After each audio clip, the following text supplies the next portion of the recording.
Hello, junction. Just a little catch up. Still working on the helix.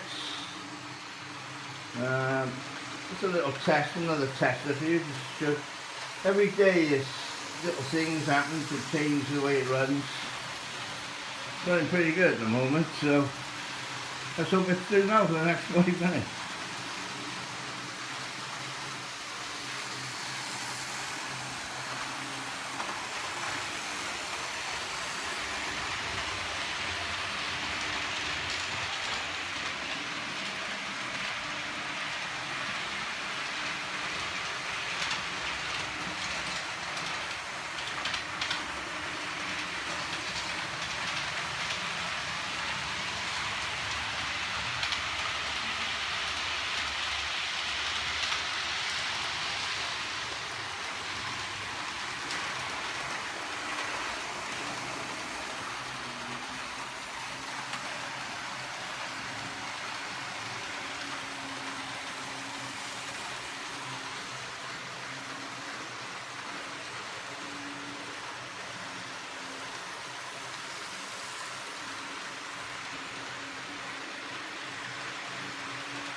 Well, not too bad. A couple there at the end, but as I say, it's all trial and error really. Trying to get it all going. There's been a few differences with the helix.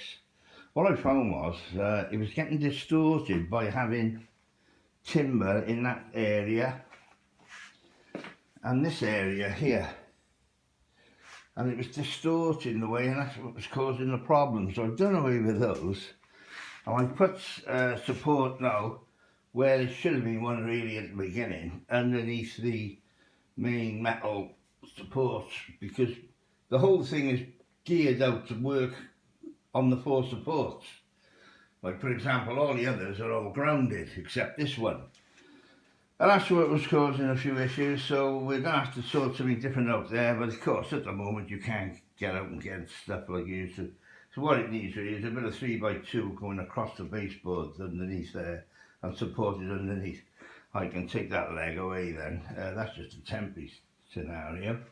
We've been gluing in bits here to put some protection up to sort of protect if anything does derail, it doesn't come flying off the end. With regards to centre, nothing's happened yet, but there is a sort of a cushion on the floor there. Maybe that will help. I don't know. I got to really, get in there and probably board the bottom over. So if they fall, they're only going to fall about a foot or something. So, you might have the odd coupling break or something, but you shouldn't do any damage to the locos. But yeah, it's all pretty much a learning curve. The wiring has been, I made a mistake with the wiring as well. I wired all the tracks the same, not thinking that the polarity changes halfway through. So I have to alter the wiring on the two so that these tracks are different to those two tracks. Those two tracks are different to these two tracks. So we've done all that now and it's working fine. I've temporarily put the controller there, so it all sort of helps, and we'll run them the other way now, but it doesn't really matter, does it? Which way they sort of go. So yeah, it's all good. There you go.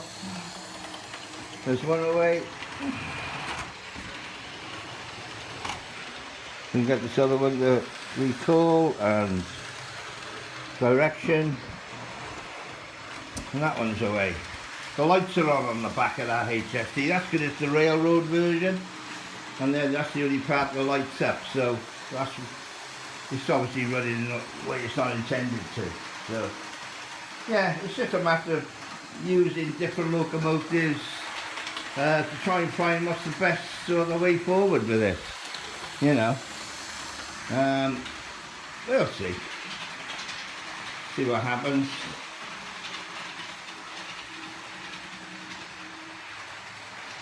You can see she's majestically, if you like, coming up the helix there.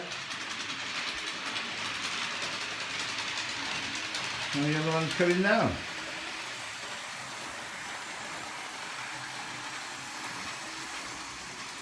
That is actually the right direction.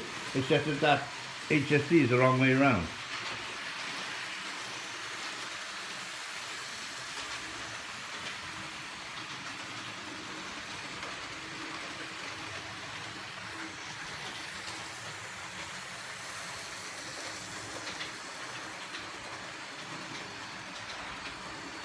So yeah, it's all good.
Well, there we are.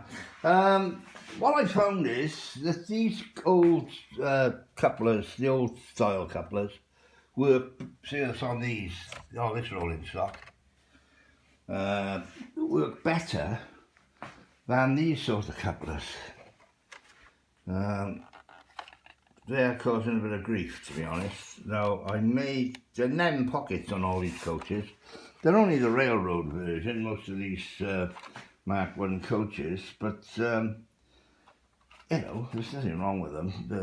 They were running all right before, but it's just on the helix, these couplers. I think I'm going to have to change them and get the bigger, same thing, but the bigger version, if you know what I mean, so that we can try them. I think that might help. The wagons all run up and down okay. I know I haven't done them now because I've been concentrating on numbers more, but those wagons have run up and down a few times, and they seem all right. You know, all the locomotives have been run up and down. The steamers, they all go up and down. I did have issues with the 37s, seemed to be throwing a wheel off, but I think I've got over that now as well. So yeah, I'm pretty happy with it all at the moment. We're still waiting for track to complete the rest of it. It's on order, it should be here, it's supposed to be here today, but yeah, so all that's got to be tracked, as you know. And there's a branch line going in underneath that as well. So there's all that to do. There's some of the rolling stock I haven't tested yet, so some little wagons, tankers. Those coaches are pretty much the same as what I've already used to test it. So yeah, it's all coming, you know.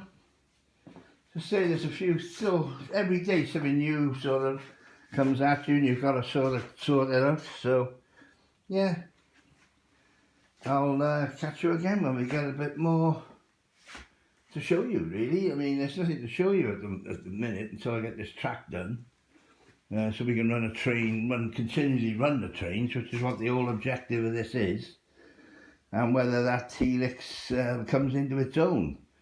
It's showing good signs. I was a bit apprehensive a couple of days ago. I was getting a lot of issues with it, but you know, after talking to a few people and trying some different things, we've sort of got there. So yeah, I'll catch you again.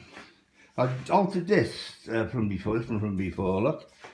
And what we did, we took the front off the viaduct, which is no damage to it, and managed to lower this down by moving a piece of wood from the back, which gives us a nice little transition there. It's a little bit on the steep side, maybe. I could lift it here, or lift it on that there slightly, to sort of even it out a bit more. So we may try that, but because everything is running all right at the moment, I've just left it.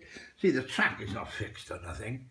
you know, it's going to only, it can only get better once the track is all sorted. So yeah, I'll catch you again. Bye for now.